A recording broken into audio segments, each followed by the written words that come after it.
Hello, everybody. I am Eli Silverman. Over across from me on the couch in the House of Mash and Eggs is Paul Gannon, and it's time again this very week now for Cheap Show. Hi, Paul. How you doing? Hello, Mr. All right. Paul. I'm all right, Mr. mate. Boys and Girls Paul. How you doing? Mr. Boys and Girls and Mrs. Ladies and Gentlemen. Hello. Hello.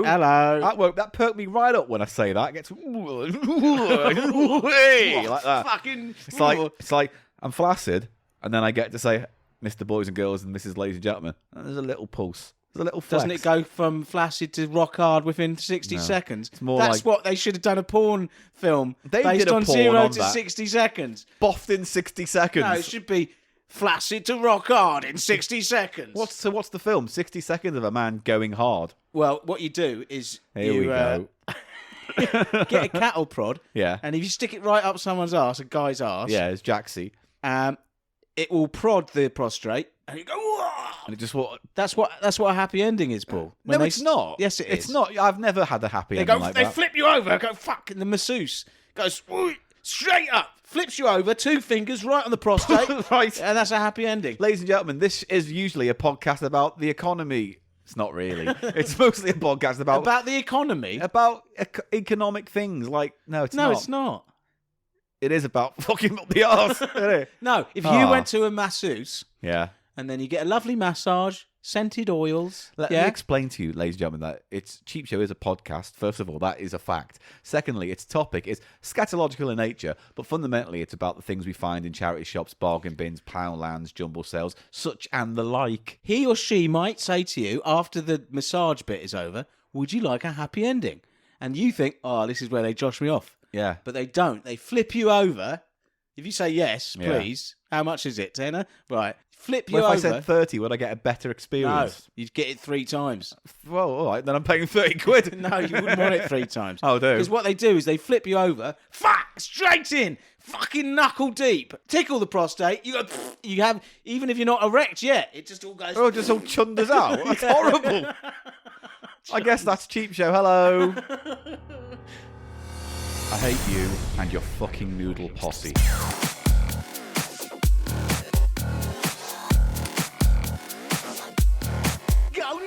People love noodles. It's just a fact of Cheap Show you're going to have to learn to fucking accept. Cheap Show.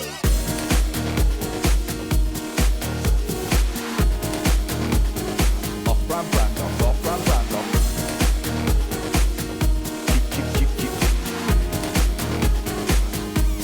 Cheap Show.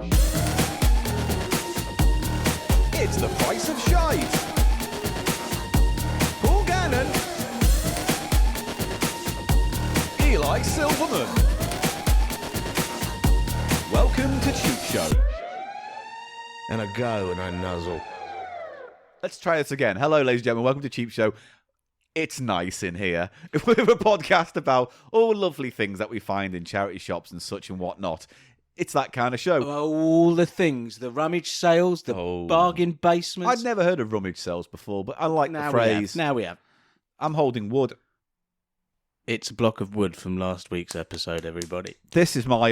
It's a wood shaver. Do you know what? This is now a new prop in Cheap Show. This is called my Eli prod.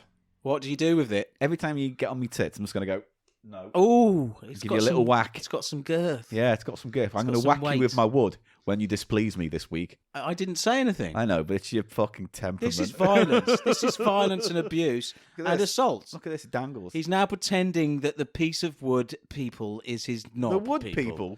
The knob people and wood people. Where are they from? Well, they're sworn. Hello, boys and girls. Today it's time for a new adventure with the knob people. I'm a knob people. I'm just one person, but I'm calling myself a people because I've got loads of people in my head. Hello, here's Sheila Knob. Hello, she's in my head. Here's Johnny Knob. Hello, he's in my head. And there's Roger the Knob. That's just me. So there's 3 people, but it's just in one person, the knob people. You know who I hate? You know who I absolutely cannot stand? You know who I would put on a moon boat and send them to Mars. On a moon boat. God, mate. Don't question me. Mate, I regret I starting hate the this wood up. people. I was looking for more I hate whimsical. the wood people, and here they come.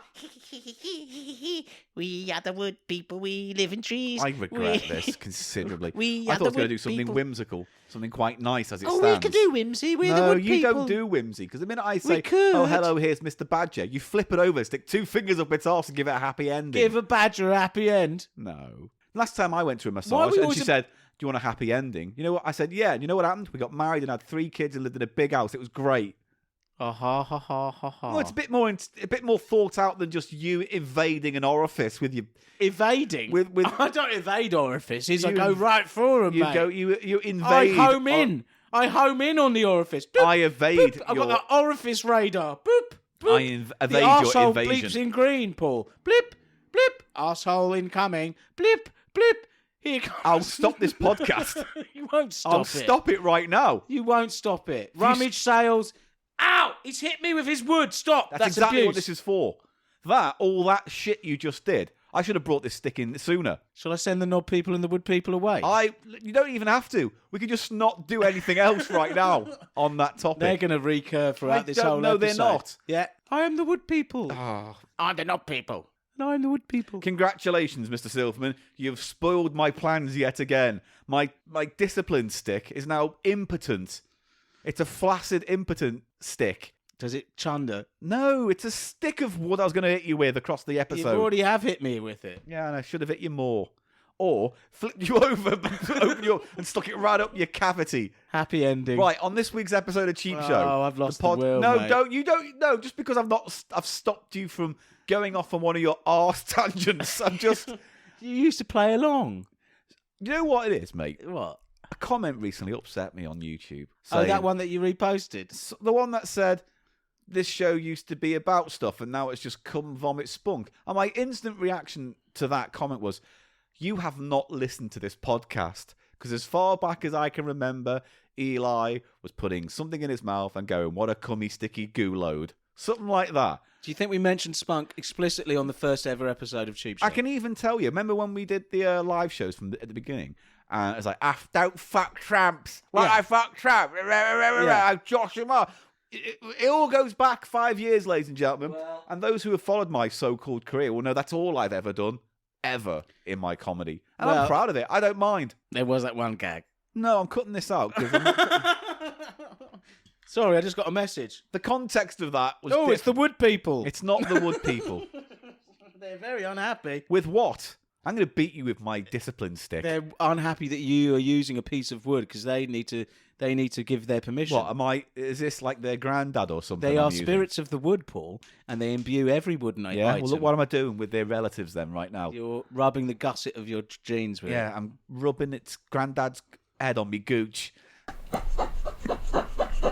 Oh, let's start. No, again. no, you don't get to say that now. You don't get to tell me when to stop rubbing granddad's wood head on me gooch. I tell you what, mate. If anyone just tuned in, they thought, "I'll give this podcast." This isn't a radio go. show where they just tune in. Listen, 5 seconds in, new listeners were lost to us. Let's just He's admit still it rubbing now. the wood on his gooch head. I'm actually beginning to feel a little bit of heat. Now, Paul, what have we got coming up on the show today? Coming up on the show today, we have a Silverman's Platter. Oh, yeah. And we also have a little special something, actually. It's a Gannon's Golden It's a Games. Gannon's Golden Games. But even though we've tackled this particular game show before, we've never tackled it in the electronic gaming medium. Ooh. So stay Maybe I'll tuned for do that. have to say Gannon's Golden Games in an electronic robot voice. No, you know what? I would approve that. All And right. so would Grandad Woodstick Discipline Man. He's not a man. He is. He's not. Look. He's now blowing. He's doing a blow job on the wooden. He's. Yeah. Oh, it was so big in my mouth. Oh, Oh, Grandad. What am I doing? What am I doing? What are you doing? Wood perverts tuning into the show. Oh, do you listen to episode 204 where... Oh, Is it you episode 204? Yeah. Oh. Oh. Come on. So let's play the sound effect. No, I'll do it when I want. All right. I'll leave it to you, Paul. Can I just say, though, Yeah. take away from this intro, Yeah. Badger happy ending. Yeah. Wood people. Dirty Oh, Grandad's they're like gooch the rubbing. elves. Yeah. And the knob people are like the little podcast. ground goblins. Yeah. Yeah? They look like little button mushroom penises. Yes. And they all have... Oh, I'm the knob people. Yeah. I'm the knob people. But they only appear as one person. Richard Knob person. This is a bit like that Green Lantern knockoff you do as well. No. Huff Quiffer or whatever his name is. No. Quiffhuffer? Queefhuffer. Just a catalogue of poorly thought out, lazily executed characters from the mind of Eli Silverman. And all I have to say on that is, I'm sorry, ladies and gentlemen. I wanted this to be a respectable podcast. You didn't. I wanted it to be high class. You I never wanted it did. to be featured up along those big podcasts like My Dad Writes a Porno, or There's No Such Thing as Fish, or There's no such thing as fish? it's a QI one, isn't it? Where people go, did you know? And someone goes, I didn't know. And then someone else goes, actually, I did know. That's that podcast. Well, so yeah, we're not like them, and we can't be. We're Cheap Show, the mucky boys that you love so much. I'm Paul Gannon. rein it in, mate. Right. Come on, we got to go to the sound effect. And Right, then let's we'll do the sound first effect segment. now. I'm going to get it out of my sound effects box. Look, I'm just picking Get up it the out. box. Have a little scrummage round in the box. Let's have a look. Which one shall I pick? Shall I pick that one? Do you want this one? I like the jingle jangle one. Do you want the Jingle Jangle one? Do I you want like cash, old-fashioned cash register. Do you want the cash register one? Yeah. All right, here's the cash register one for you. I'll put it in now. And now it's time for a very popular segment of Cheap Show where we look at vinyls of years past, records, tapes. I've got a new tape player, Paul. Oh, I know. A Yamaha. So any bizarre tapes you see when you're on the scrummage, You know, out I'll in the say charity this. shop, pick them up. I'll say this. Even though Platters has been largely vinyl, right, and that's not a problem, we probably have missed out on a lot of interesting stuff because we haven't included cassettes and CDs. Now, CDs lack the uniqueness of a vinyl find because they're mostly compilations or albums. There's nothing really unique like some of the stuff we're going to talk about It's today. hard to. What you're saying is it's hard to find CDs that are obscure or noteworthy to talk about in any particular way. But there's all sorts of strange stuff Cassettes. that appears on cassettes. Because cassettes, very old format, the compact cassette, back to the 60s, If isn't you it? want to know more, go to Techmoan's YouTube site. He goes into it in graphic detail. Back to the 60s, isn't it? They go from Earlier? I think it's like 50s or something when the first cassette tapes were being banged around. No, I believe... No, but that... Do you mean commercial sales? No, I mean the actual format of the compact cassette, which is the tape. Yeah. That was the 60s. Anyway, the point being is that fucking hell, that phrase. Fucking hell, that phrase. The point being? The point being, you've got to stop me. I don't even notice it. It's just one of your things. It's one of the things I do. My brain doesn't know what to do next, and it needs to jump to a sentence. it's a linking phrase, yeah, and isn't it? I need to, just get to the point. Just say the point. Just don't say the point being. Cassettes are good. Yes. For odd stuff. I like cassettes, and a friend of mine, he had this Yamaha component cassette player. Part of a that he modular gave system. me, and it is broken, but only in terms of the bracket that you slot the cassette into is broken. Well, if you want to It slot needs it a bit of into a as well. fiddle to get it to play. I like to have a slibble in my flob. But you and it's got Dolby up the yin yang, hasn't it, man? Yeah, but some of that Dolby's unnecessary. Like a lot of formats didn't use it. But if it It's has nice to got have. it, it's It's got good to lovely, and the sound is lovely, isn't it? on Yeah, it? did we listen to Prince Purple Rain? It We sounded listened great. to the first track of Purple Rain. Purple Rain. Let's go crazy, isn't it? Let's go Yeah. crazy. It's a great song. So yeah, we should do more cassettes. That's good. But A lot of kids' stuff came out on cassette. A lot of like rainbow cassettes, Yes, you know, were those they storybooks and things. Storyteller. There's loads of cassettes out there. They've probably not given enough time to. we can The last control time, it. last time we did was when we featured the Benny Hill cassette. Remember that had songs from his original ITV show? Oh yes. All the kind of weird pastiches and kind of almost political stuff he did. Now, Paul, when I was first getting into soul music, Yeah. I had some the Motown Story cassettes, like for their 25th anniversary, I believe. And what was that? A compilation of songs that told the story track by track of the evolution But of the label. more than that, they had interviews and little bits in between the tracks where they talked, Oh, and so yeah. it was really sort of immersive. You heard about how they were made, and one that stuck out to me was their reflections. You know that Diana Ross and the Supremes tune? Yeah. Reflections of and it's got all these weird sort of electronic things in That it. they sprinkle and throughout. they were saying they were trying to sort of keep up with the times and give it a bit of a sort of a zhuzh. But weirdly, that led to the kind of, I'm not going to say downfall, but like the kind of how bland Motown got in the 80s. Well, that was decades later. True, Yeah. but, you know. The whole of the sort of soul scene got bland. But This is there's some good 80s the ebb Motown and flow stuff. of just being a record label, I suppose. And Well, look, they moved from the Motor City of Detroit in '69. They relocated to LA.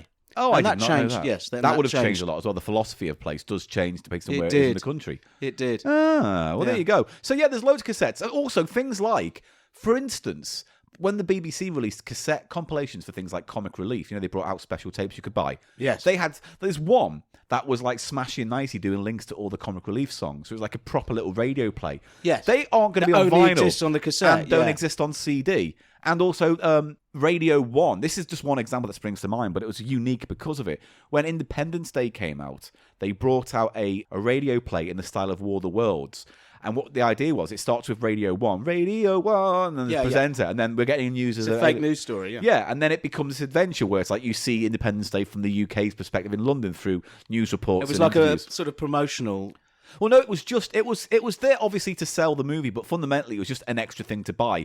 And I think Dirk Was it on like a Maggs did magazine that. cover? Because they used to give out. No, give out, it was a purchase. You bought it. I remember buying mine in and Double it H was, Smiths. and it was on cassette. Yeah, but I think it was only like half an hour, so it was like 15 Like a minutes or little so each short side. cassette, yeah. Directed by Dirk Maggs, who does amazing work in radio. He does the recent Hitchhiker's Guide stuff. He did The Death of Superman for audio. He's done Aliens. He does work with. He's fucking great, Dirk Maggs. It's just occurred to me, sort of one of the advantages of cassette, because it doesn't matter. You don't have to fuck around with formats or speeds, do you? No. Like you can have a single. You could have a whole album. Because they all Anything. turn at You the don't same change the speed. speed. No. Yeah, you don't have to do anything, or you don't have to like with records. You need a adapter to get through a dinked 45 single. None of that sort None of of stuff. that. But it's No often faffing. It's often maligned as a format, but that's because during the kind of boom of its popularity, 80s and 90s, it was cheap tapes because they were farming them out. And they sound bad. And Yeah. the record and the cassette boom boxes you got were low quality equipment. And that's so, the problem now. It's a similar problem that the vinyl resurgence has come across. People cashing in, companies cashing in by doing those terrible record players. Yes. And so people go, "Oh, I remember vinyl sounding so good," and then they get one of those things, and it's But then fucking weirdly, back in the atrocious. day, they wouldn't have sounded that great on one of the vinyl players of the day that you could afford with the money you had. No, it would. Your standard cheaper record player Like back 50s, in the day. 60s, if you had a small portable record Well, player. The point is, what you'd play on those small portable record players in the 50s and 60s were 45 RPM 7-inch singles, Right. which have the big groove, Yeah, the and big hole. louder groove. So they're designed to punch through on a jukebox in a busy bar or whatever. Okay. And so it would sound good because it'd be really loud, And the speakers would probably help somewhat than a tinny speaker. and it would be better than those briefcase things, the Crosby no, things. no, They're I totally terrible. understand they that. break. They are awful. But the point I was trying to make, in a similar way that there's all these terrible briefcase vinyl players on the market now because Yeah. of the the vinyl revival, and they sound terrible, and you've got these cassettes that are the made with- mechanisms the Taneki. I can't remember the name they use. But there's a standard cassette mechanism which is in any cassette player that you buy now, and it's shit. They're all shit. And They're the all heads like are shit. And this Yamaha I got for free is fucking lovely. And you forget that they actually can sound really nice. It's a really warm. Do you know what I that mean? must have been a mid-90s one. And the mid-90s ones, they say, are often the best to get your hands on because that's when, at the top end, It's got they those were the lovely best buttons, components. the touch. I don't know what they're called. Those touch buttons. Just touch button Yeah. controls. I don't know. It's just a navigation good. It's got a good reader, good head on it. Yeah. Yeah. And it's got all the Dolbys. You've got Thomas. That's the only. That's Dolby the only you one I can know. think of. Blinded me with science. He Now, blinded me with science. Paul, we're not here to discuss formats or. No, but it was a nice little chat to warm us up. We are here for Silverman's Platters. Mm. It's the section of the show where I do unearth, source, uncover, find, unsheath. Yes, very much. Undress. Shut up. Just Skin alive. Turn inside out. Upend. spunk up. Jizzle on it, but dizzles. Right. Records. That's what we talk about. That is Records. eventually what we end up talking about. Records, and we like novelty records. We like novelty rap records. We like Moog records. We like anything that seems to have a story behind it that we can delve into. And we think we found one this week. We certainly have, Paul, but before that, we need to formally introduce I was expecting this, yes. segment by going over to the patron saint of Silverman's Platters, and that is Mr. Clyde McFatter. And I found a Clyde McFatter record the other day, didn't I? Yeah, you Remember did. that? What was it? It was Thank You, Love, which is a Stevie Wonder tune on Motown. A cover. It's on a British label called Derham, but you can see Jobette Carlin. If you see on a record, it says Jobette Carlin, Yeah. Jobette, that's always Motown. Oh, really? Yeah. Like So you licensed to this other label. Yeah. Why would they do that? I have no idea. Right. But it's British, so Derham is British, so it's probably something that wasn't released on British Motown for whatever reason. Would that have been a Northern Soul label? Derham? Yeah. No, Derham had a lot of different stuff, but it's mainly known for sort of psych and rock. Oh, early really? heavy rock and stuff, yeah. That's an interesting thing to release then. And I think it may have been a subsidiary of Decca because it's got this sort of, it's brown, it's kind of browny yellow label, but the company sleeves, you know, the Decca ones have that spiral, blue spiral. Yeah. Derham have exactly the same one, but it's brown spiral. So I just think the brown spiral. Yeah, exactly. I've had the brown spiral. I gave my granddad a trip to the brown spiral. I the got other my day. gran out and I fucking rode her down the street. Last week pig sex, this week geriatric sex. No, What do you want? pigs and geriatrics. Geriatric pork. Now- You married them together. Old pigs to fuck to death. Now, Paul.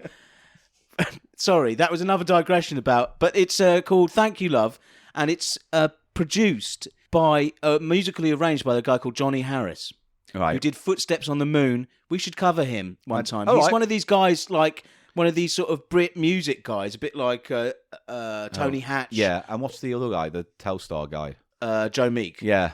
But he was much. There's an album called, I think, Reflections by Johnny Harris. It's brilliant, and it's got Walking on the Moon, Footsteps on the Moon, which is Right. brilliant. I don't know that one off the top of It's my head. sort of like orchestral, sort of that Brit sort of. Like a Telstar instrumental thing. Yeah, but Telstar, the thing with Joe Meek stuff, it's very uniquely Joe Meek. It's kind of that weird tape loop sound that he's Yeah. got. Anyhow, it's a great song, but it shows also that the patron saint of this segment, We still have to do that bit. Go on. Mr. Clyde McFatter, he started right back in the R&B rock and roll days, and he's going all the way up into the sort of Northern Soul era Yeah. as well. So do you want to introduce him so I can tell the bit and we can move Well, on? we need to go over to him Yes. now, and he needs to introduce this section. So going over now to Clyde McFatter, the patron saint of Silverman's Platters. Are you there, Clyde? Hello, I'm here. I hope you enjoy this segment. Thank you very much, Clyde. Oh, All right, it's on with nice the to hear segment. from him. Yes. So, I found this record in a charity shop in Muswell Hill. I sent you a picture of it and said, shall I grab this? And you said, yeah. So I did. That's it. And I got it. We pointed it out because the name on the front rang a bell. Because I'm not completely au fait about comedy, especially stand-up comedy. But when I saw the name Ted Chippington, I was like, that rings a bell. Yes. The only thing I recognised from the cover is we've got a fuzz box and we're going to use it. Yes. So what I've got here, I'll just tell them exactly what it is. It's called the Vindaloo Summer Special, starring the Nightingales, Ted Chippington, and we've got a fuzzbox and we're going to use it. And it's basically, what would you say it is? A single EP or an EP? It's 12-inch EP. It's a 12-inch EP. It's got 3 tracks on the flip, and just the one. but also it's On got A. It's a lot of different things actually, Paul, because it's the Vindaloo Summer Special, and the Vindaloo is the label. Which so was it's set like up- a label yeah. sampler. A lot of people would put out sampler LPs with a song by all their artists on their roster, for example. But I've got some from the Atlantic Company, sampler compilations. Yeah. And some of them have tracks that aren't anywhere else. For example, one of them has this tune, Hey, Hey, What Do You Say by Zeppelin, which wasn't released anywhere else. only on that sampler. And also as a single in America. But you have to remember Zeppelin refused to put out singles in the UK. I did not know And it's that. part of the early... Why was that? Because they were like, it's an album. Oh, and There with was a this single whole- driven... Yeah, but there's a huge thing that albums were like took over their sales at that time, the prog rock era. Yeah. That was because it was the whole thing with the hippie thing. You put it on, and you can skin up, and you don't have to get up and Tune in, drop out, Yeah. whatever it is. So isn't the it? LP was sort of dominant, and at that particular historical moment, very dominant. Because it was a single-led industry up until like the 60s and Yes. 70s when Yeah. the concept album started exactly. exploiting the fact that Yes. you could put songs of a certain length on. And, Exactly, Yeah. longer songs as well, because the whole sort of psychedelic thing meant that songs were elongated. They had a It means you freak can out fall bit. asleep face first in your moog and call it a 12-minute Yeah, exactly, track. Yeah, or it was Emerson, Lake and Palmer and all that wank. it was sent up in We Are Spinal Tap when he goes, Yeah. "This is Jazz Odyssey," and Yeah. So let me just quickly say what Vindaloo Records is, because I want to bring up a little point you made on that. So The label was started by Robert Lloyd, who was of the Nightingales, who's one of the bands on this EP, who started the label to self-release the Prefects, Robert's first band debut, Going Through the Motions, and the label subsequently released music from artists such as the Nightingales. We've got a Fuzzbox, and we're going to use it, Ted Chippington, Jerry and Terry, Legs Akimbo, and the Bum Bites. Yes. I've not heard of the Bum Bites, nor have I heard of Jerry and Terry. Legs Akimbo I have, but only from the League of Gentlemen reference. Do they reference that band? No, there's a theatre acting group company that go around schools called Legs Akimbo. Okay. Now, it says bonus 3-track B-side, so it's like, we've put an extra track on. Yeah. Because you can fit more on a 12-inch. So it's like a label sampler. Here's why I disagree. I don't think it's a sampler. I think it's a gimmick EP. I think the idea is, because here's the thing. The album cover looks like one of those British seaside postcards, which was a very British thing, where it was usually some kind of innuendo with a character and a wife. You know, those kind of one-frame Kiss comic me quick, gags. sort of. Yeah. All of that. And, smutty seaside humour. Smutty, that you'd get and you send as a dirty little gag to your mum or your granddad or your friends. Yes. Whatever. You didn't have to list who you could send it to. I mean, you could send it to anyone. They wouldn't have to be... Specifically, your mum, your granddad, who's a dirty What about piece. your gran? She wouldn't like it. No, All she right. likes those playing cards with men's dicks on. Right. She's more into that. So it's called the Vindaloo Summer Special from the label Vindaloo. It features the Nightingales, Ted Chippington, and Fuzzbox, right? And I get the impression this is them just fucking about. Because what genre of music would you say this is before we get into talking about Ted Chippington?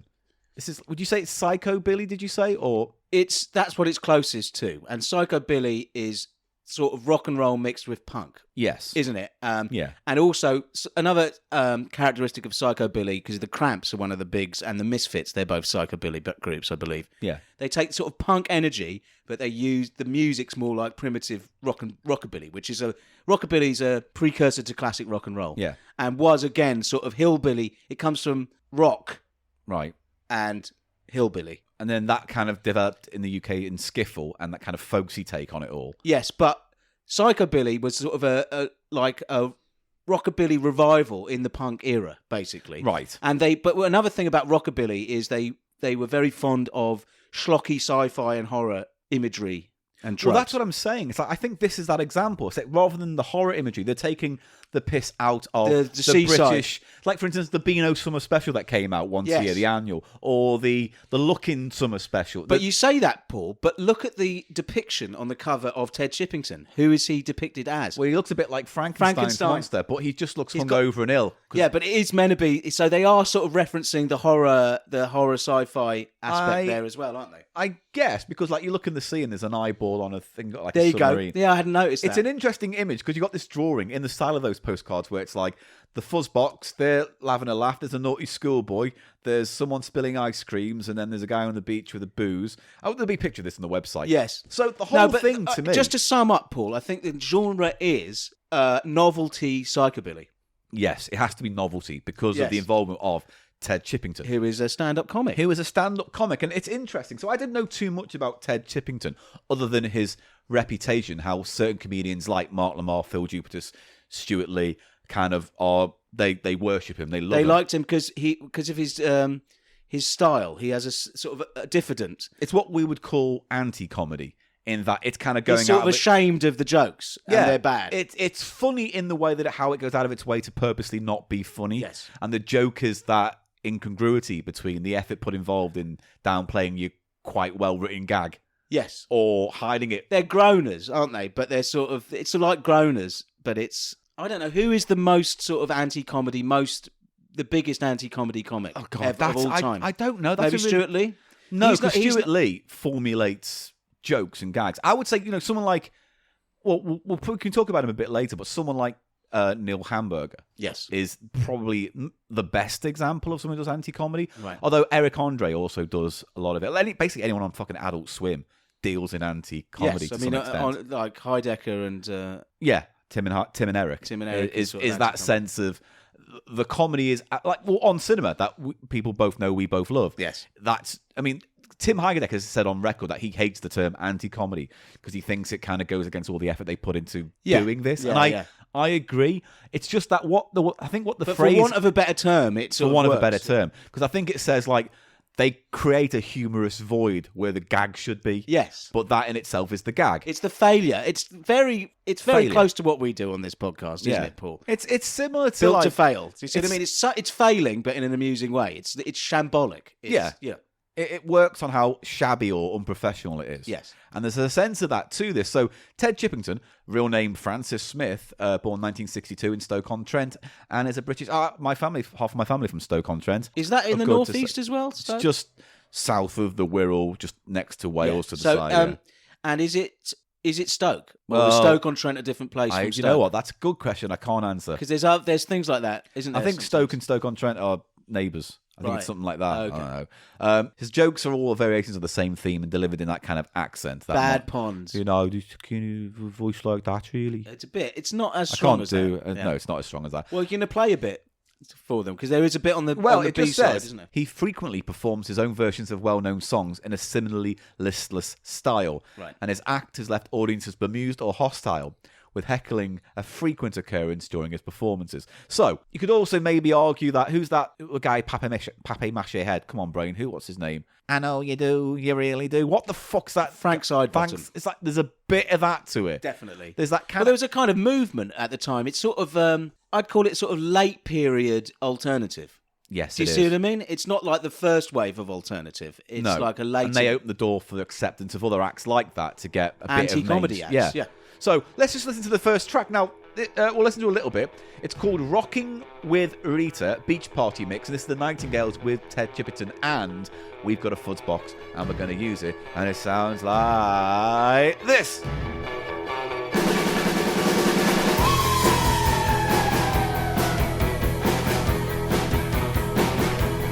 You know what the time is, Rob?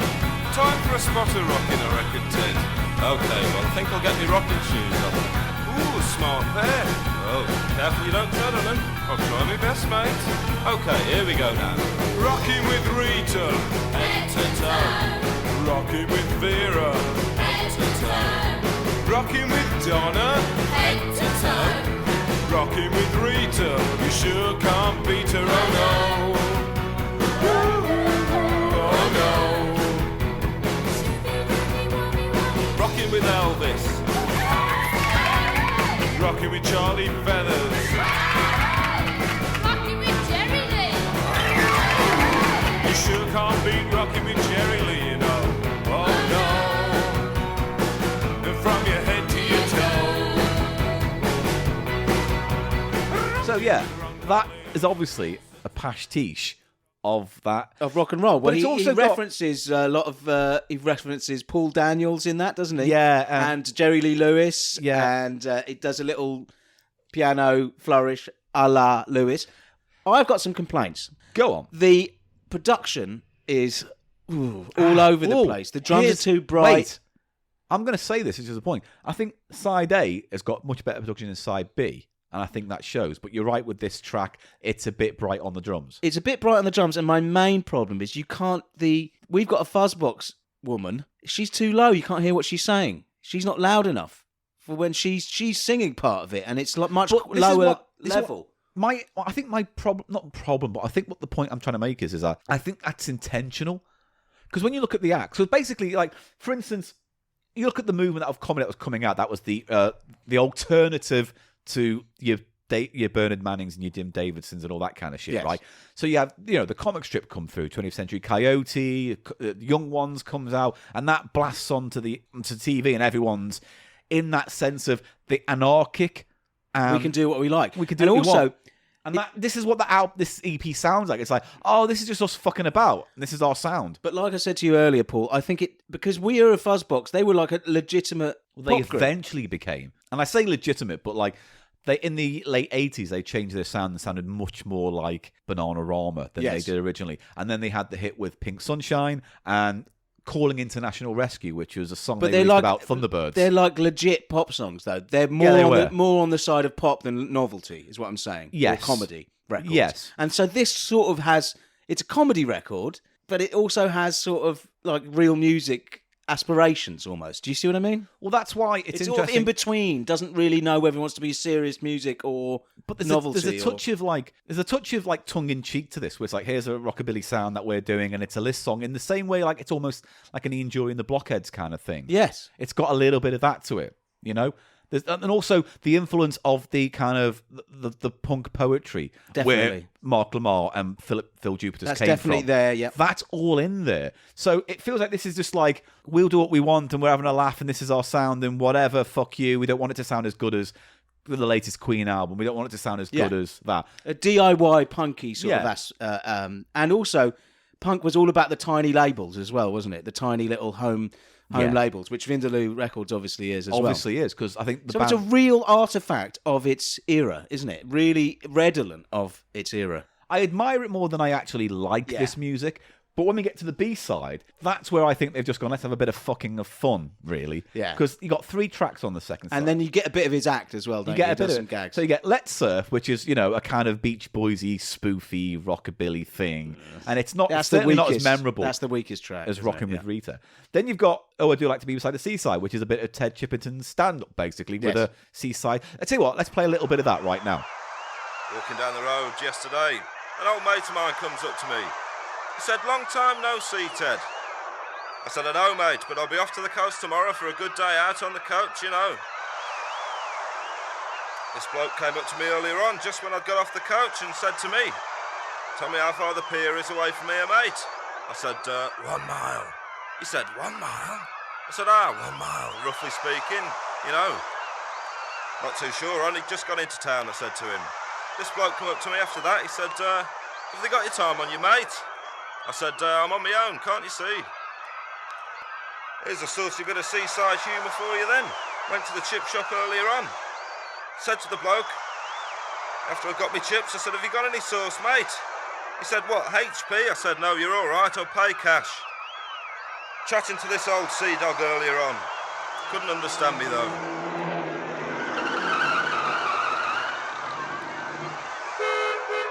Excuse me, chap. I'm in a dilemma. Good motors dilemmas.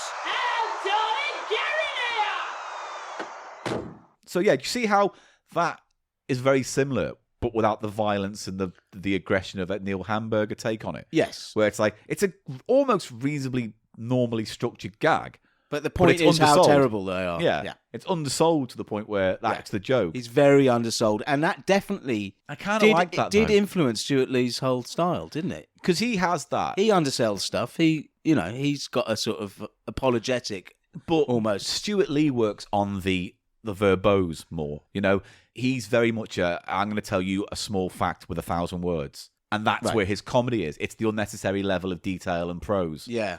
Stuart Lee, Richard Herring is the opposite almost, where he's like big bold colours. Yes, big, I'm bold just going to comedy say ideas. you can see the influence from Chippington on people like Lee. Yeah, and very, very easily.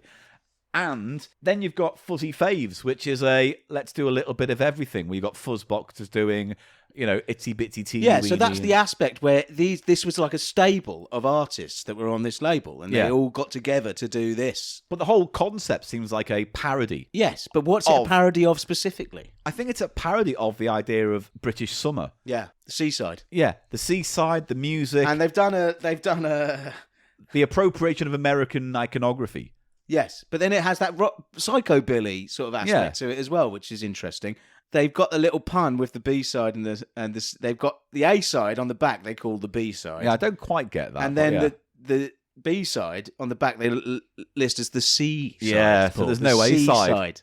But then when you get, I just got the C that. side. Oh, that's laboured. It's terrible, yeah. It's like one of his gags, isn't it? But I guess that's a good point. I feel hoodwinked. The artwork and everything is quite. I mean, they've put some effort into it. I mean, it's very 80s as well.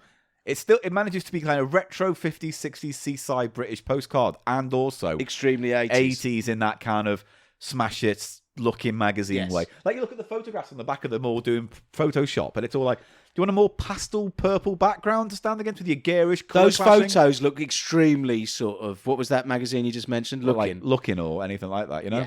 Yeah. And this is 86. What was the pop music one called? Smash Hits. Smash Hits. It's very Smash Hits style photo sheets, aren't they? And it's not the 80s unless you're wearing red, yellow, green, and black in one costume at the same time. But they've relented on the actual label on the disc because it has A side and B side on But it. you think people get confused and say, guess- I bought this and it only had the B and C. Yeah. Where is my A? Well, that's it, because, that is sometimes the convention, isn't it? If you have a double LP, you'll have A, B, C, and D side. Like that Python. Yeah.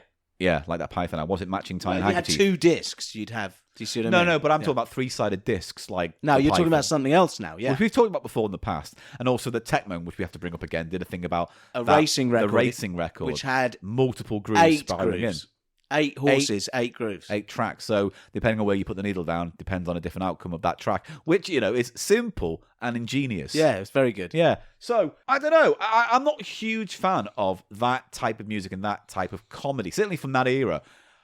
But there's no doubt that in many respects, this is an important part of British culture. This is an important part of that comedy voice. You just don't get stuff like this anymore these days, do you? No. And you would never have, you would never have someone be able to put something of that quality out on But their own. there's like almost no need to now because of the kind of, democratization of media where me and you can make a fucking podcast or people can do a YouTube and get an audience. People will release that stuff via their own channels and find their own audiences where you had to have a label to be the voice of you back then. Yeah. So, for instance, Island Records, was that primarily for spoken word originally? Was it? I think so. It's No, something like Ireland that. was started by Chris Blackwell in Jamaica. Oh, maybe I'm wrong there. I remember there was a label created just for spoken records, but then it evolved into something else. I thought it was Island Records. Definitely not Ireland, I wouldn't have thought. Oh, I thought there was a fact about Island Records. That was all. Oh, they have Justin Bieber on their label now, do Island? Yeah, they're huge. Ah. They're one of the ones who survived, from the... Oh, yeah, started in Jamaica and then eventually sold to Polygram in '89, which then got absorbed into Sony. Oh, right, Polygram. I believe it's Polygram and Sony. I might be wrong on Yeah, that. but- Polygram aren't around anymore. But but- started by one person. Yes, Ireland were. But briefly, we can probably talk about how this, when we were listening to this, we went, this album, this EP is in many respects similar to another album we both like and enjoy called Neil Hamburger's, what was it, First of Dismay? The First of Dismay. Yeah. Which is a collection of his purposely awful, horrible, aggressive stand-up. And songs. And songs. Really good songs. They're not good. No, well, should we play one? I want to play... Which one? The one I want to play. I can't remember because I don't have it with us right now. But about the nostalgia, about things not being the same. yeah. Or maybe I should put in like the one about the bags. Here you can't find the endless roll, Endless, which is a kind of disco-y hit. Yeah. I'm kind of. Well, I don't know. Let's put that one in. I'll put the disco in one. My life is being measured by this endless roll, this endless roll.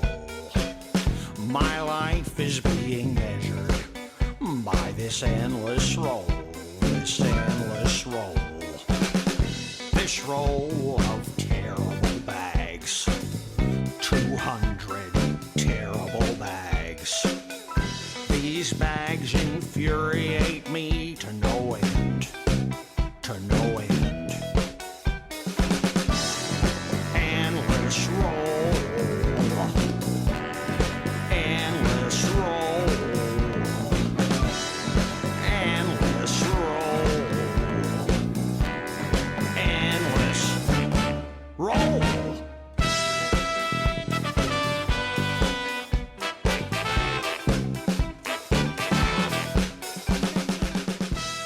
Neil Hamburger is again an interesting guy that deals in similar mix of comedy and music. Yes. Like he takes the music more seriously than his own comedy, Well, but I know the comedy is the thing. Before the stand-up sort of really evolved as its own Thing. it was sort of song and dance people would do stand-up, wouldn't they? Like Bruce Forsyth or whatever. It was part of the variety thing. You had to be able to sing as an entertainer. Yeah. And stand-up was one aspect of being an entertainer. You weren't you couldn't just do gags. No. Until later on, I guess. Do you know what I mean? Well, that's what I was going to say. It's like, in many respects, it feels like you've got artists who, in Ted Chippington's case, and I think in Neil Hamburger's case, they're like, the genre of comedy is at the moment primarily stand-up, but I'm going to use this identity to be one of a pastiche on the light entertainer. The entertainers, Vic yeah. Reeves is very similar. Vic Yes. Reeves' initial character for Big Night Out was, I'm a light entertainer. He's a song and dance guy, And then yeah, everything was undercut with how he lived in a weird world and nothing worked. Yeah. You know, so there's a history of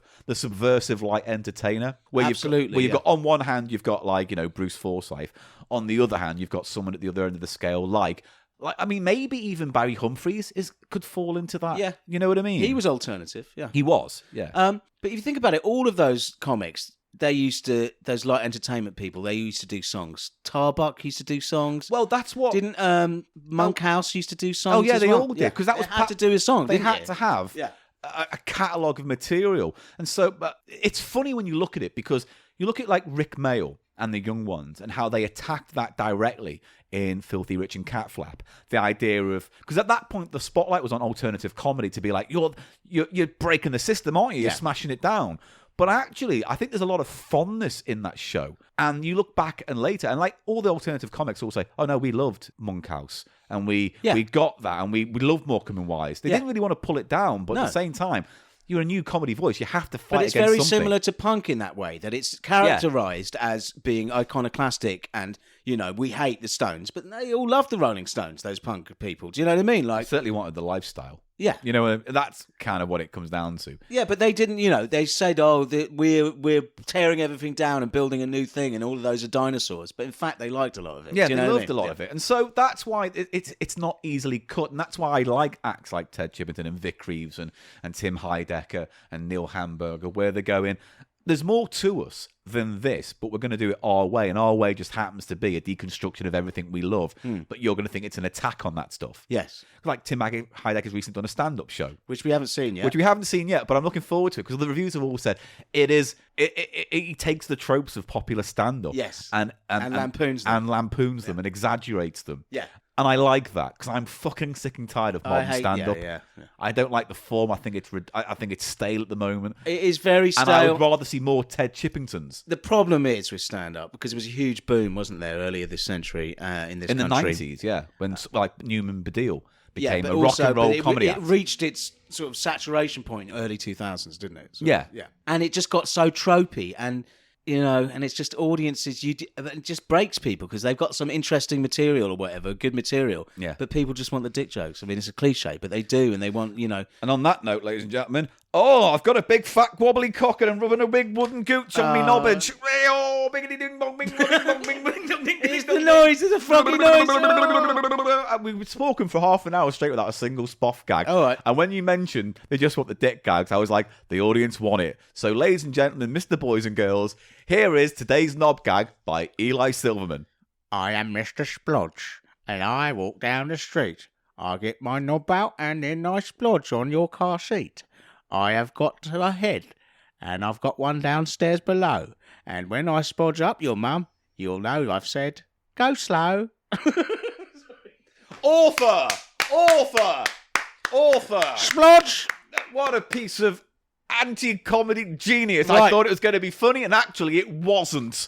That's it, the segment's over. We're done now. Thank you very much. Do you want to do it? What were you going to say? I've just nothing. Nothing? You got No. nothing? I got nothing. We'd already done an episode. I'm flagging. No, don't try it. Don't try it. Stop wobbling your wooden stick. Well, my wooden granddad's going to have a bit of fun over the next break, so come back and join us for the next segment where I rub wood on me wood up and then in this. This is Fucking You know bullshit. what? I'm reaching and searching Yeah, and I know. wading through It's the not mud working. of imagination. We had the magic on the previous It's all episode gone. we did. That's why we don't do 2 episodes in a row anymore. I know, it's fucking Second terrible. episode's always fucking Oh. shit. Press the fucking button.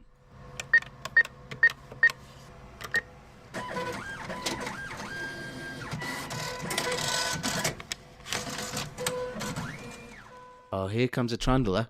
Trindle, trundle, trindle, trundle. Am I meant to get involved in this one? I don't know what you want. No, I'm just... Well, stop interrupting me. All right. Okay. Here comes a little trundler, Paul. What is a trundle? Then No, before we stop go interrupting me. Every question I ask you in this bit is rhetorical. Is that one? That wasn't a question. Is my one Is my one what? rhetorical? Is this question rhetorical? You're not allowed to speak. Is that clear enough? Is this question rhetorical? Yes. Are you sure? Shut up. I'm going to do my Gannon Golden Games bit now. All right, so here comes a little trundler. What's he saying? Well, what's a trundler? It's a robot. All right, fine. That's all I needed. It's a robot with for wheels. a visual image for me and the listening it's a robot audience. with wheels. Here he comes. Squeaky, squeaky, squeaky, squeaky. Input needed. 0.5. Why does your robot sound like a broken Tweaky from Buck Rogers? Whatever Well, his he name was a robot, wasn't Was his he? name Tweaky? Twinkie. Twinkie. No, Twiggy. Twiggy. That's what he said, didn't he? Twiggy. No, he go wiggy, wiggy, wiggy. You know who voiced it? Who voiced him? Who? Mel Blanc. Mel Blanc. Mel Blanc, who did Blank. What's Up, Doc? Right. And you're despicable. I can do all those impressions. Trundle. Oh, right, he's doing this. Trundle. Input needed. Input needed, yeah. 0.5. Beep, bop, bleep, bloop. What is the input? What is Next the meaning line. of love? Slash 0.2. Go to, run, repeat, Run, enter. repeat. Gannon's golden games. You know he's never touched a computer in his life, Gannon's this motherfucker, don't golden you? enter. Gannon's golden games. Gannon's golden games. Gannon's golden games. Gannon's golden games. Gannon's golden games. Gannon's golden games. Oh. I hit him with my stick because that ends now. It is Gannon's Golden Games. Gannon's golden games. It's Paul's Playful Pastimes. Gannon's golden games. Welcome to Paul's Playful Pastimes, where I go through the auction sites, shops, and streets of the UK to look for interesting board games. Paul, Now, just let me stop you there for 1 second. It's gotta go to games, gotta go to games. Here he goes, there he goes, gotta go to games. I'll strike you with this fucking stick of justice. Come on, show your little fucking toy to the Yeah, you better flinch. fucking hell. Seriously, man. Oh, dear. Just go. It's just go. Yeah. It's just go. It's just go.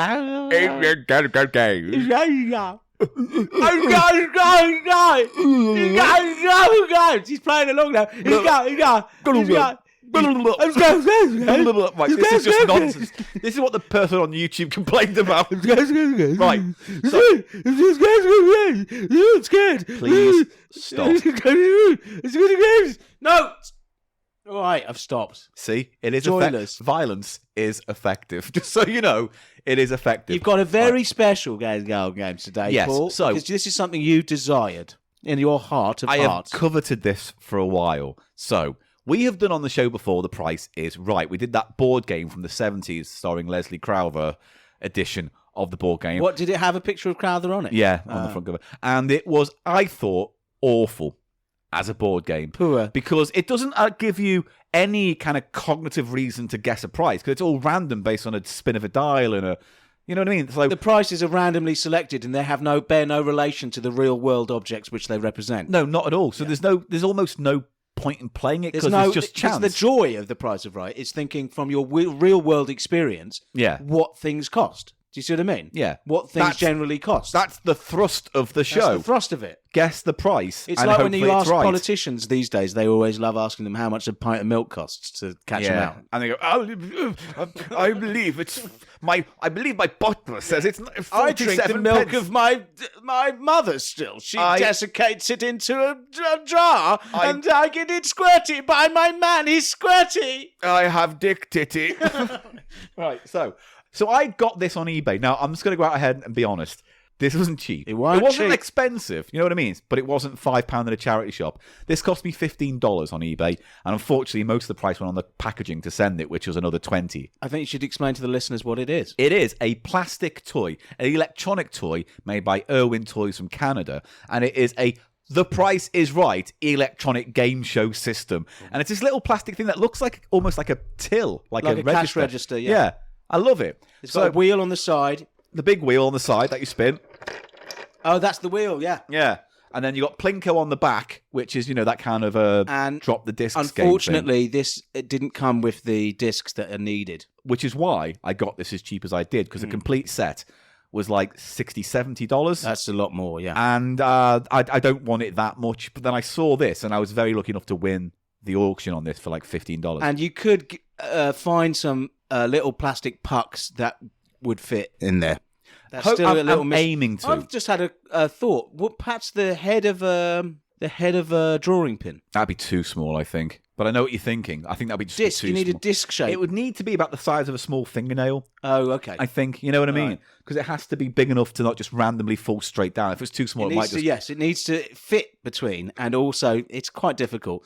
Perhaps you could contact the manufacturer and see what the dimensions of those pucks are, and then 3D I've already print been in some. touch with them to say, do you have any spares lying around? Oh, really? And I'm just Okay. waiting to hear back on that now. Okay, that'd be Because good. that happened with, there's another board game I got that had something missing, and I just contacted the toy company, and they they did? went, here's a PDF of the file you need of the instructions. It was Golden Balls, Oh, it which was we the haven't done on the instructions. show yet. Oh, I'd love to do that. But yeah, Golden Balls, it was, and it didn't come with instructions, but it was £2 in a charity shop, complete, and it's a huge board And game. they just sent you the PDF, no questions asked. No questions asked. He's like, thank you for buying it. And he even said I got it second hand, so that's why I didn't have it. So They they were didn't like, mind. Well, yeah, it's- because it it's- was discontinued, so no skin off their nose.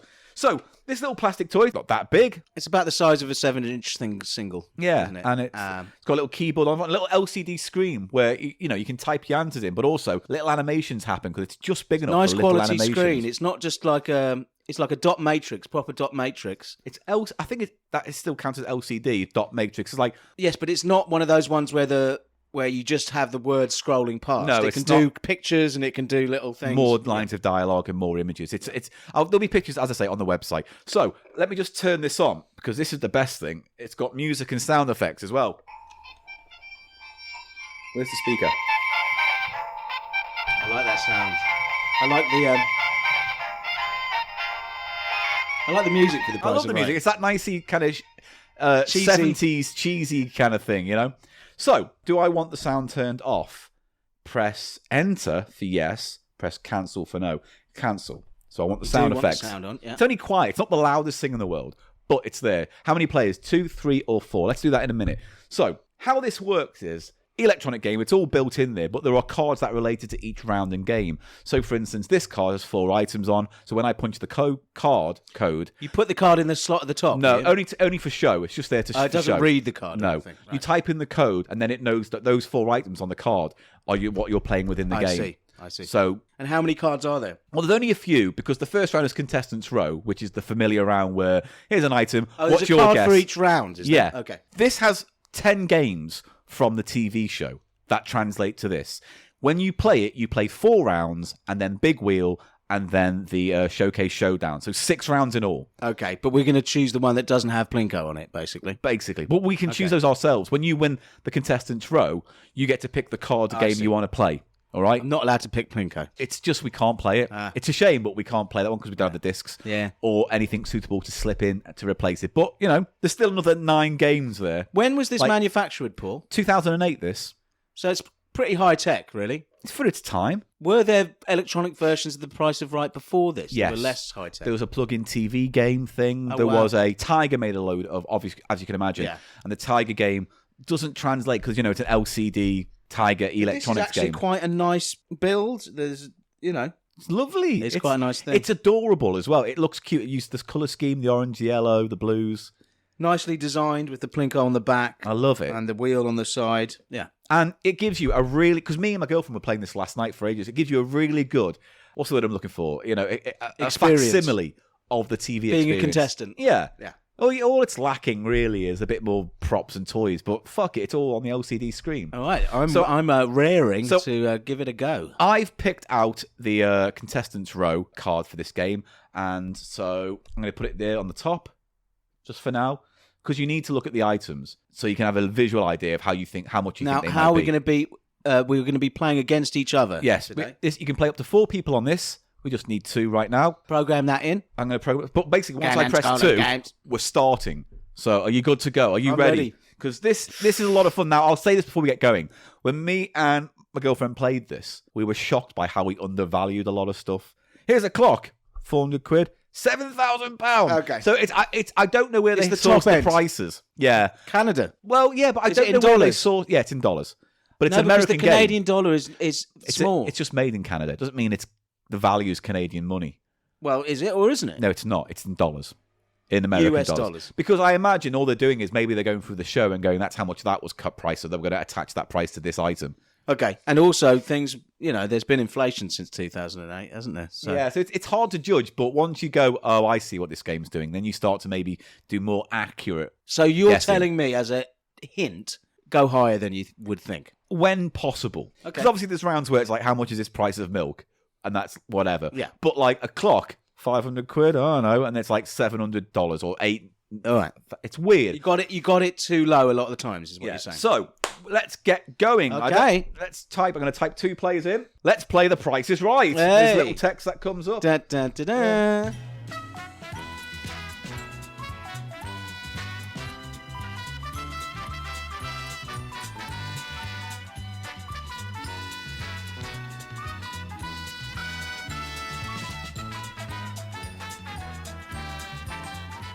Enter contestant row card number. So I'm going to type in 416. Is this you? This is Yeah. you go first. 416. But don't we take turns?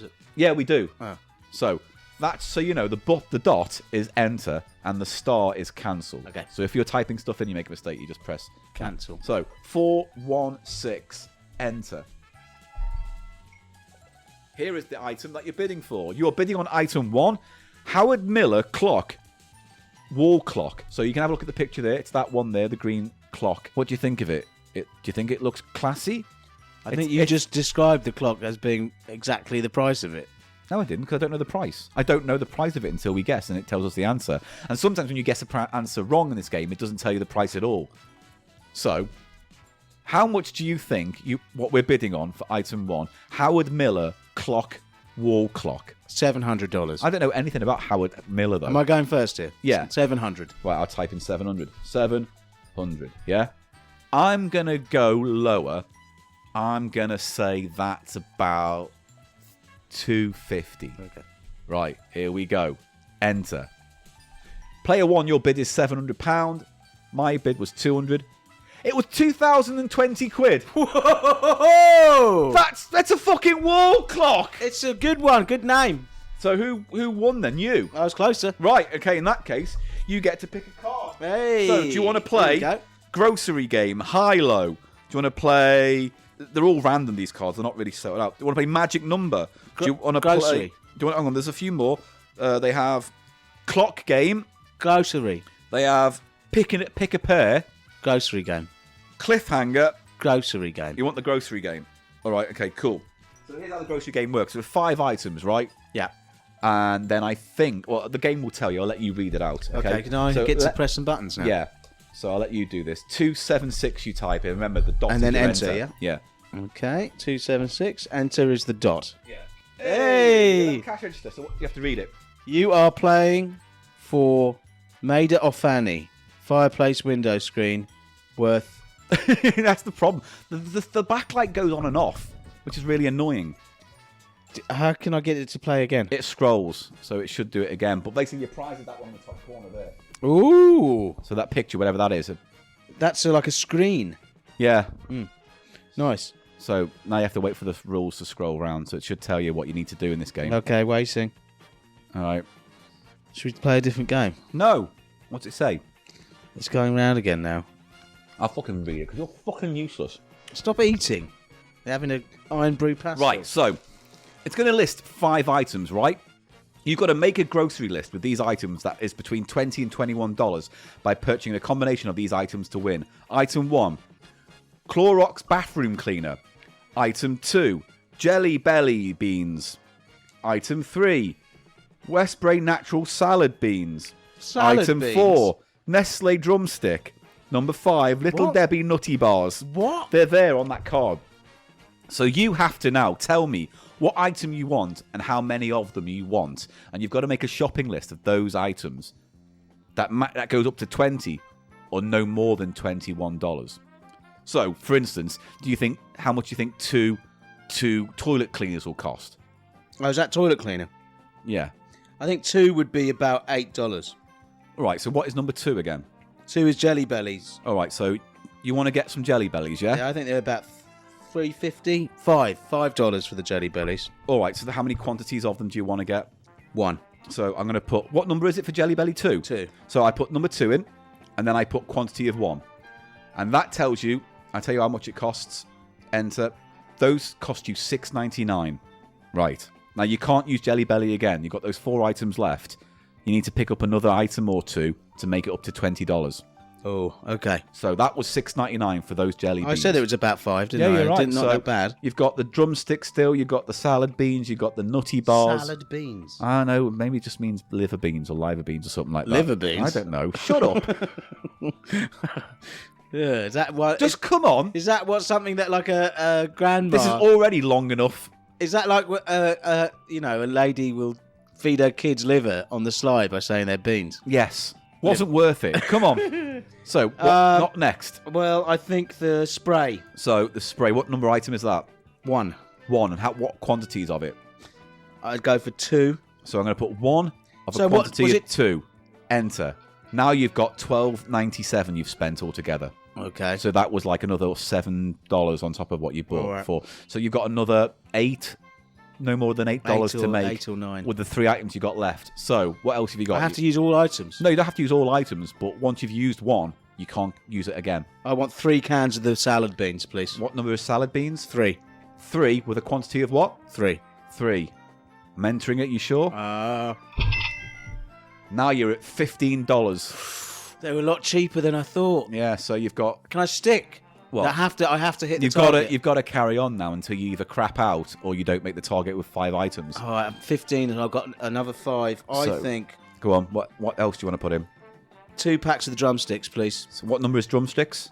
4. 4 and 2 of those. Yeah. All right, let's put it in. Oh, it came to $22.30. fuck this. So you went over.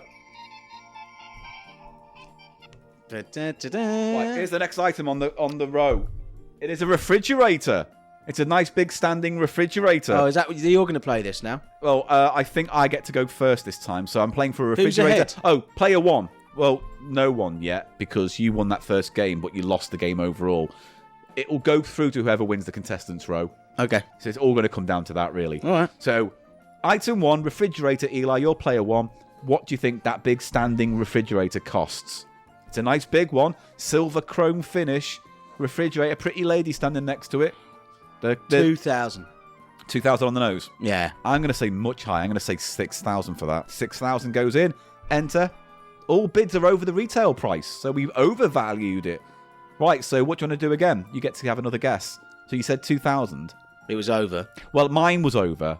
I don't know if yours was. That's where it's a bit vague. So, what do you think it is? I could stick with $2,000, could I? I guess. Do you want to? I'll go for 1,750. All right, 1,750. All right, 1,750. Right, I'm going to say 1,400. All right? Enter.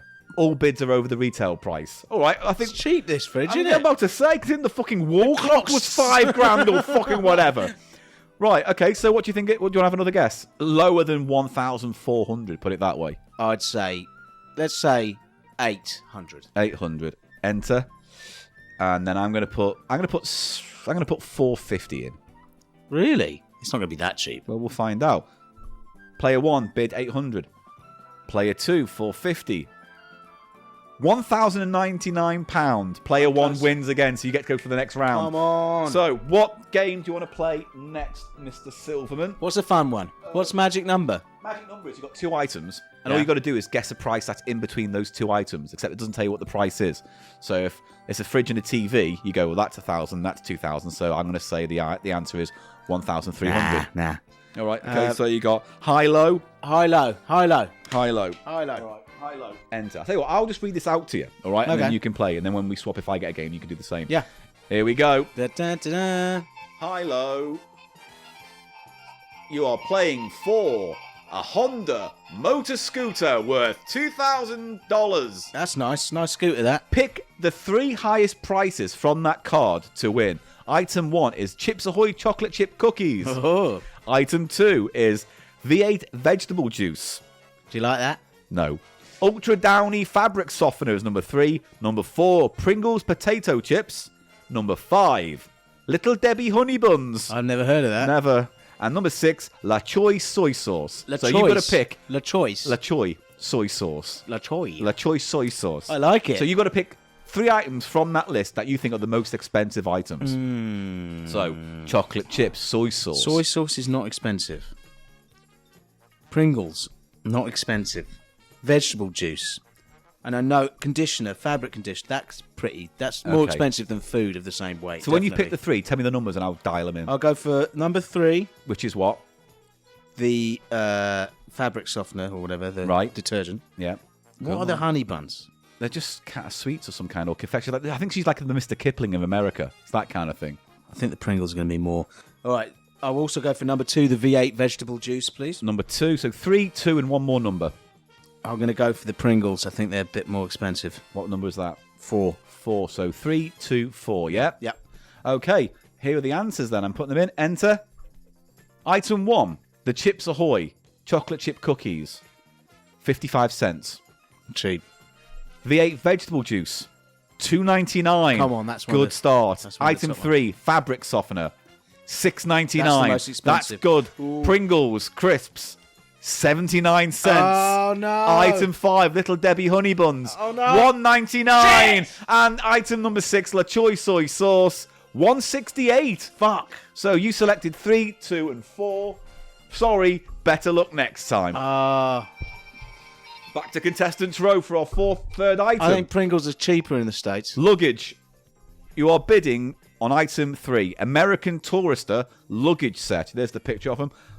Have a little think. What do you think the price is of that luggage set? Hey, fancy luggage. $700. $700, he says. Enters it in. I'm going to go for $300. Okay. $300. Enter. You bid 700. I bid 3. The answer is $640. I'm closer. Well done. You're Keep getting these. You're doing really. I'm shit at this. Come on, Right, give me pick another betweens. card. What do you want to play? You got cliffhanger. Cliffhanger. Come on, you're shit at this. You can't even set it up properly, as we know. Well, you got 3 items, right? $2 dollar value. Right, there's the all card. $2 value. So let me pick a type 122 in. So I'm just going to enter 122. Here we go. Here we go. Oh, it's up a mountain, isn't it? Yeah, it's the mountain game. Isn't Hey! it? You're playing for a Brody Hill bedroom set worth $5,000. Oh, hello. So this is exciting, Mr. Silverman. Yes. Right, you got 3 items. You've got enter the price of item 1, the Libman's broom brushes. So the first item is the Linton broom brushes. Libman broom brushes. Enter the You're price right. of how much you think that costs. Okay, so it's a set of brushes, yeah? Yeah. It's going to be about $15, I'd say. Now, just like in the cliffhanger we've played of Price of Shite, depending on what you're under or over, whatever the difference is how far you go up the mountain, Yes. and there's 25 steps on this. There are So 25 steps, are there? let's find out how this goes. Ready? What did you say it was? 15. $15. Ready? Yeah. Now you're going to see animation of it going up the hill. Here we go. Oh, well done. Only $4 over the price. I was 4 over. It was 11, was it? Right, the next one is an MP3 player. So how much do you think the MP3 player is based on that? Dell MP3 player. Yeah. Weird. This is all out of date. I know, it's like technology late now, isn't it? It's like, yeah, early noughties tech. So how much do you think that is? No, it's, how was an iPod was like £100, wasn't it? yeah, but it's Dell, so it's not the best. It's not the best, is it? So Yeah. it's, but it's still going to be in that range. I think It's going to be in that range. It's got to be more than whatever you said for the first one. What'd you say, $12? They're always going to be more. Is I it? think it works like that, like the way we've Definitely. played No, I it. would have said more than 12 anyway. Yeah. I think it's like 65, 75. 75. Yeah. I'm going to put it in then. Do you want to have a look? $75. 75. Hit me. Here we go. I'm entering it now. He's going up the mountain. Oh, he's going right up. He's going right up. Oh, it's still going. He's going past 22, 23, 24, 25. He's off the cliff. Fuck this stupid fuck. How much was it? It doesn't say. It doesn't say specifically so you can reuse the card again. Oh, fucking bollocks. Next item, the last one. Item 4. I'm not playing, am I? I've lost No, but already. it's not the last contestant's row. It's a barbecue galore set. That's exciting, isn't it? Looks like a plunger. No, it's this one. You look at the wrong image. That's the card for the last game you just played, you twat. Well, that's an MP3 player, isn't it? on yeah, that? but we're moving back to contestants row now. So it's me or you to Oh, go right. through to the final round. So this barbecue. Yeah, how much that's- is the barbecue set cost? How much do you think? No, it is me first. It this is time. you first. Player Come 2, what is your bid? Yeah, what's your bid? Barbecue set. It's going to be like, I'm going to say $50. I'd say $350. $350 for that? It's a range. It's got a gas. You've already put it in. Oh, fuck. You've already I put thought it it was in. one of those shitty little Well, ones. listen, I keep winning these and I can't win the fucking games, can I? All right, well, here we go then. So what do you say it was? $350. $350. I said 50, you said 350. The answer is 649 quid. Yeah, So yeah. you were almost spot on. So Well, you got no, it's another game to 300 play. out. Yes. What do you want to play? It's something good. You pick, Paul, because you haven't had much luck, have you? All right. You pick a game for me to play, please. All right. I I tell you hope I what, win I'll one put of these. this one in because you get to press the buttons in, and it's a bit Hey. manic, right? Hey. This is clock game. You got 2 items. You have to guess the price. It's a 2-digit number, I think. So 71, 56, whatever. Yeah. So that's your enter button. So you dial 1, 2. If it was 12, enter. Right. yeah. When you press enter, it will tell you if you're higher or lower than the price it costs. Okay. Yeah. You see what I'm And saying? then what do I do? Well, if you're wrong, it will just say try again, and you've got 6. I think it's 45 seconds To get the price. to get both prices. Well, they'll do them one at a time. Yeah, one at a time. So you got one. I and could when you get that stuck on the correct- first one. It's what happened to me last night, Right, mate. okay. It's good, this, isn't it? Isn't it a lovely Yeah. little toy? 1, 2, 5. Ready? Enter. Oh, it's going. So I'll put the card in the top so you can see what the items are. Which- There are your 2 items. You are playing You're going to have to read it out for us, yeah? for VTech telephones and Coleman camping gear. Good Nice, good brands, prize, that. yeah. You have 30 seconds to guess the value. The time starts when you enter the first guess. Okay, so that first item is... Enter the price of the VTech telephones. Enter the price of the VTech. Okay. Okay, so when you style in your first number and press enter, then the countdown begins. 2 digits. I believe it's 2 digits, but you'll soon find out, I guess. Okay. I'm going to say 50 bucks. All right, $50. Enter is the dot, yeah? Yeah. So what does it say, higher or lower? Higher. Higher, quick, your time's running out. So how much? 75. Enter. Higher or Higher. lower? Higher than 75? $100. Higher. Oh, okay, so it isn't just 200. 2-digit. Higher. Oh, shit. 300. Higher. Oh, shit. 500. 500. Higher. Shit. 1,000. It won't let me do 1,000. Okay, so it must be like, try 700 or I something. can't. How do I? Can I press cancel? Cancel, yeah. Time's up. What, did it tell you the price? No. Fuck. Right, we're on to the big wheel. Here we go. Hey, big wheel. Big wheel. Look at that. Congratulations, player 1 and 2. You're in the big wheel round. But I don't get nothing because I don't win. It still all nothing. goes down to the final showroom. Stupid. Big wheel. I didn't so, manage to win shit. Player 1, spin the big wheel and enter your spin amount. All right. So, you remember how this goes? You've got to get no more than 100 on 2 rolls. So, if you spin it and you get 50, say, you can either roll it again or go safe. Right. Whereas I might roll it and get 60, which means I win, but I might roll it again and get 60 again. That means I've gone over. You see what I mean? Yes. So, spin the little plastic wheel at the side. Tell me what the little red arrow says. 60. So you type 60 in and press enter. Yeah, he's pressing it in now. Beep, bloop, enter. But it's It says it in pence because it's meant to be in cents. It's not like it's meant to be 50 so just cents. that's it. Yeah, I you do it type as 60 cents. Yeah. And then enter. Yeah. Yeah. What's it say now? Do you want to spin again? Do you want to stick with that or do you want to spin again? I want to spin again. All right. So spin it. Once you've said yes, you want to spin again, then spin it. Yeah. Here we go. What's it say? Oh, what was it? 100. So, yeah, you fucked it. So, Fuck this. 100, enter. You went over the $1, so now it's my go. Oh, I see what that sound effect is. It's the tick, tick, tick, tick. Tick, tick, tick. Right, player 2. Spin the wheel. This is exciting, isn't it? Spin the wheel and enter your spin amount. 20. Fuck. You're gonna have to spin again. I'm going to have to spin again. Well, you could just. Cause you've won already. Do you want... I'm gonna. I like the drama, All right. so I'm going to do that. I'm going to film this We one don't want this to time. both lose. We want someone to win. Why No, don't we both go through to the showcase showdown. Oh, we do. If you're playing with 3 or 4 people, only 2 can go through to the showcase. both do. Well, because we're both There's no here. point playing this then. No, it's because it's fun, you prick. Come Right, on, here we spin go. again. I hope you bust. Here we go. So I got 20 last time. Here we go. 25. There you go. So I tiled 25. Congratulations, players 1 and 2. You made it through to the showcase. Right, good. So, showcase showdown. That was pointless, that bit, wasn't it? It was a bit pointless. There's no stakes in that at all when there's only 2 of us in it. Yeah. But if there was 3 I of can us, see how it works. only It 2 selects would go the through. top 2, yeah. So enter the showcase card number. So I'm going to enter in. So just going ahead.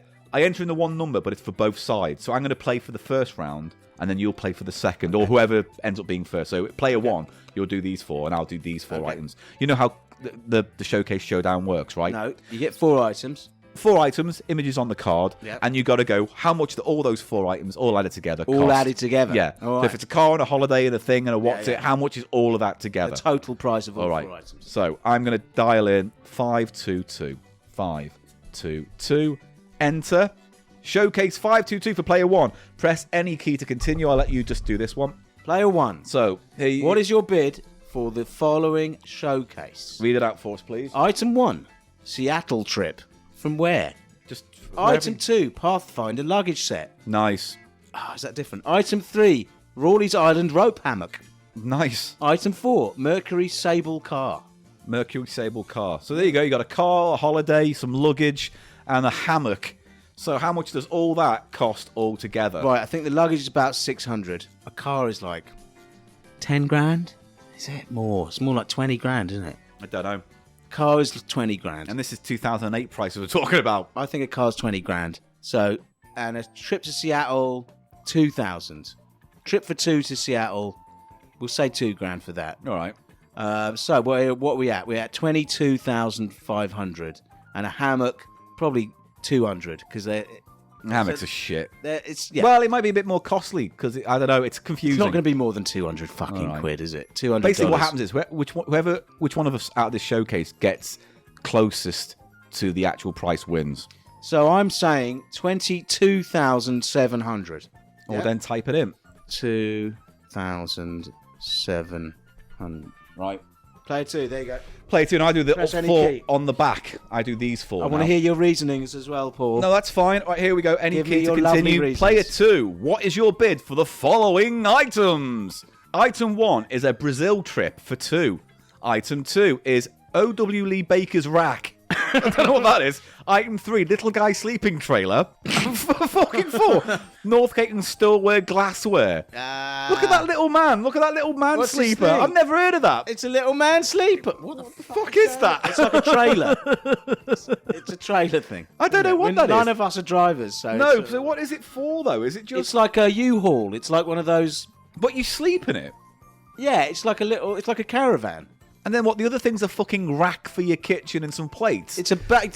What does it say? It's a. It says item 1 Brazil trip. Item 2 O.W. Lee Baker's rack. It's a baker's rack. Oh, I see. It's not So you someone's put name. your- I thought it was O.W. Baker's rack, Yeah, I like know. her big tits. And then glassware. That's very, very poor. Oh, fuck off. We've gone off an hour that tit joke. So how much does all that cost? We've got a trip to Brazil. That's at least 900 quid, right? Is it? I don't know. Flights from America to Brazil. I don't know. I'm going to say at least £1,000. The rack, I have no idea. Because Trip for 2. It's a trip for 2. Judging by the rack, oh yeah, trip for 2. All right, let's say £2,500 for that. Let's just big it up. Then we got a rack, which looks like shit. And then we got. I really want to have the little man people carrier, whatever that is. What would you hitch it to? Little guy sleeping trailer. I don't know. Hitch it to Biffo. Have him ride around like a horsey In the woods. Yeah. Oh, I like this. And I get out every once in a while and piss in a fern. And then some North Take glassware. So Let's see the glassware. I don't know. So what? £2,500, and then I'm going to say like 800 quid for the rack. No, I'm going to say 1,200 for the rack. So that's, Really? Yeah, because these are things I learnt the hard way playing this last They're night. more that expensive than you You've think. got to kind of over-egg the pudding somewhat. So we got, let's say, a grand Over-egg to... the pudding. Nothing wrong with that phrase. That's a perfectly legitimate Is phrase. it? Perfectly cromulent I don't think it is, man. Perfectly I common. think you're mixing a metaphor 5, in a 6, weird 7, way there. 8, 9. Over-egg the pudding. I'm going to say... too much egg in the pudding. I'm going to say $12,000. Okay. 12,000. Enter. Here we go. Your bid is 22,000. That's me. Your showcase is worth 28. That's a difference of 5,900 and thingy. You are 12, out. I said. The actual one was 14,000. Difference of 2,845, which means player 2 is the fucking winner. Oh! I won the Price is Right, and I did Come on nothing till down. the end. Chod my spot off. Come on, Chod. The price is gash. Chodney rod off. Well, I won that. That is a very fun little game, Paul. Compared to how we played the other Price is Right game, the Price is Right game, Much better. it's more involved. There's pictures, there's animations. You can kind of rationally think out the prices. It's fun, fun for all the family. And, yeah, you can all sit round and play this. Unfortunately, it will age. Yes and no. I guess it will. It will. But once you With inflation. once you start to understand the game and its parameters, You know the parameters of the particular items in the game. so it becomes more fictional, but at least still rational. So there you go. Good. There's my Price is Right electronic game, and I fucking love this. This is one of my favourite things. I might touch it with me nubbin. Now you've got some other electronic games, haven't you, Paul? I'm going to be making a video on it, but I've got... Are we going to play any of these on the show? I would like to play the Family Feuds one. Or the Family Fortunes one. Yeah. We have to have 3 players for that because it's interesting. Right, next time we've got a guest, maybe. Yeah, because... After the pandemic ends. What's great about it is it's an LCD screen. Lockdown too. Right? Shut up. You'll like this.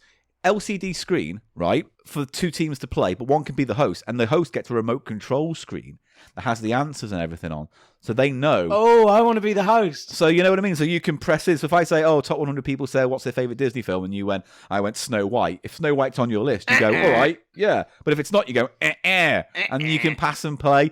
It's a lovely, lovely toy, but I think it has to be a 3-player thing. But there's also Golden Balls. I've got. You got Golden Balls has an electronic. Yeah, I've got Let's Make a Deal, electronic we game play by Golden Tiger. Balls 2-player or one. Yeah, again, no or, 2-player. We can right. do that. I've got Let's Make a Deal. You know, the What's Behind the Doors game. I've got electronic ones of that. I've got Countdown coming, and I've got What's in the box? Do they say that? That's a different thing. That's a different show altogether. That's I think. 7. That's no, that wasn't that. That's that film. What's in the box? He says. Well, And yeah, it's that's his girlfriend's 7. head. Yeah, but Bob Monkhouse never appeared in 7. What's in the like box? it. Why don't they have like What's in the Box as a game show, and then it is someone's head. Someone's head. Oh, Margaret from Liverpool. What do you think's in the box number 3? I don't know. Is it egg house? No, love. Egg houses don't exist, and it's your husband's fucking it's head. your fucking husband's head. Oh, I thought he'd been quiet recently. Over egg the pudding. That's a fine phrase. Okay, I'll fine. fucking look it up now. I've never heard the other half. Don't of that. over egg the pudding. Over egg the pudding. Ah ha ha. Cambridge English Dictionary All right, I've never. backs me up. Thank you, Cambridge English Dictionary. I just know the expression is over egging something. It means to Put more- stretch too out much- or exaggerate. to put too much egg in a pudding. To be stretching it down, to bioviolate. You don't want an to eggy pudding. catastrophise, drama queen, dramatisation, embellishment, exaggeration. Now you are. You're grandiloquent, literally doing it. gush, You're gushing, over-egging- hyperbole. you're over-egging Lord the pudding. Sith with Sith, wimmelise, overrate, pad Sith out, protest, Shut stretch, up. underrated or Please. undersell. You won the game. You won the game. I won the Paul, prize of and shite. also you said a phrase that was actually real as well. Thank you. It's been a big day for Mr. Gannon. And just like that, it's all over again. It's Bye-bye. over. Bye-bye till next time. And now, what do we want to say? We want to do some housekeeping, Paul. Yes, we're going to do some housekeeping. We have a new PO box, people, for you to send noodles specifically to, and anything else, but mainly Hot noodles sauces. or sauces. Sauces. Sauces. Sorry, because I'm not listening to you. I'm just presuming I that's know. what you're I saying. wasn't saying anything. Right, good. You never do, You mate. can You shut never up. fucking I'll do. read out the new PO box. All right, then here we go. So yes, we have a new PO box now. If you want to send stuff to Digitizer as well, you can do. Yes, please but, do. Send us what you want. A price of shite of your own, some board games, a vinyl, something silly, but don't go crazy. We are a cheap show. You don't have to spend thousands of pounds and then send it from New Zealand for another £20,000. Although those it's very Australian kind. crisps were very interesting. Yeah, weren't it's they? very kind, but a bit Crisps too of the much. world, and we have some crisps of the world coming up in future episodes. We do don't actually. We have a lot of good crisps coming up Ukrainian real soon. crisps, Yeah. and Scottish. Yes. I got excited. That wasn't me being angry. Oh, Sorry. it sounded like you It being was. angry. So what's the PO box, sir? The PO box for you to send stuff to: Cheap Show, PO Box 1309, Harrow, HA1 9QJ. That is Cheap Show, PO Box 1309, Harrow, HA1 9QJ. Harrow is spelled HARROW, don't you know? Wonderful stuff. And also, if you want to email us anything, your own tales from the shop floor, an anecdote, correct us on some of our flaws, by all means do. It's thecheapshow@gmail.com. We're on Facebook, we're on Tumblr, we're on Instagram. Just look for Cheap Show. You'll probably find us. I'm on Twitter. Also on YouTube if you look for Cheap Show as well. And also Twitter, @The Cheap Show Pod, @Paul Gannon Show. Eli is. Eli Snoid, DLISN, no ID. And if you can and would like to support this podcast financially, you can go to patreon.com/Cheap Show and you get access to extra podcasts, behind the scenes stuff, magazines, Fanny. brilliant fucking magazines. You don't get cock. Bell end. Yeah, to my OnlyFans page, you get your cock. Spooge, You droplet, don't get spooge droplets, you don't get nuzzle muffage, you don't get nothing. hairy It's just- areoli. You just get what's a lovely thing. Great. So thank you for those who I do love a support hairy us. areoli. Hairy areoli. Oh, look, it's the knob people. They've come back, Paul, from the start of the episode. I'm the knob people. I've got lots of knobs in me. I forgot about them. Who's the wood people? We are the wood people. We love it in the trees. You've been maligning wood by using the rod, Grandpa's rod. I've been chudding on fucking Grandad's wood all night. I'm sick of this, Paul. Just stop the fucking episode. What about the This Patreon? episode ends with Grandad's said wood on about Gooch. Have we said about the patrons? You didn't. All right. Thanks very much. God, just hit the balls. Oh, the Chodney Spodoff was around. The Chodney Stop Bod. a fucking egg twanging. Chodney Spodoff.